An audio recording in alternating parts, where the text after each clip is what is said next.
Salam dostlar, bugün sizə çox qısa bir video çəkmək istəyirəm. Daha çox Amerikada yaşayanlar üçün maraqlı olar məncə.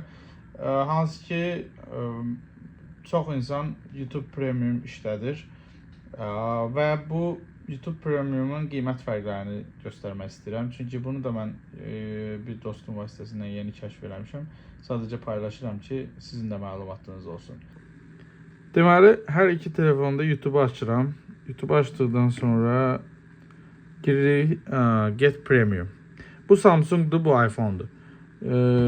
Premium'a girdik. Buradan Family pakete görüm ki hamısını göstərim. Birincisi, burada 3 dənə çeşid var. Burada tələbələr üçün ayrıca çeşid var. Apple'da belə bir şey yoxdur.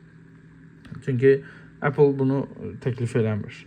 Bu var. Bir də ki, əsas fərq burada bir nəfərlik, yəni bir device üçün, bir telefon və ya kompüter üçün istifadə, bir hesab üçün istifadə olunan YouTube Premium'un aylıq qiyməti 13.99'dur.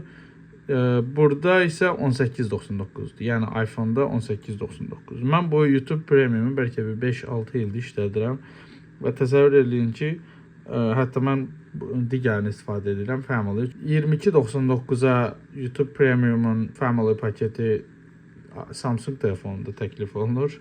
29.99'a iPhone telefonunda. Dediyim kimi, tələbə paketi 7.99'adır, amma Apple'da belə bir şey yoxdur. Sadəcə sizin üçün maraqlıdır deyə paylaşdım. Bu kimi məlumatlar təkcə Amerikada yox, məncə Azərbaycanda da bunu istifadə edib baxa bilərsiniz. Hətta fərqli financial deyirlər də, yəni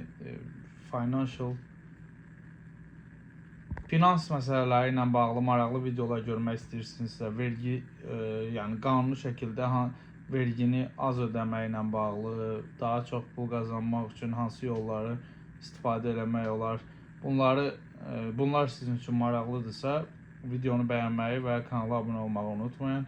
Rəylər bölümündə də rəyləri yazın, maksimum dərəcədə cavablayacağım və bu mənə motivasiya olacaq ki, yeni videolar çəkim. Çox sağ olun, özünüzə yaxşı baxın.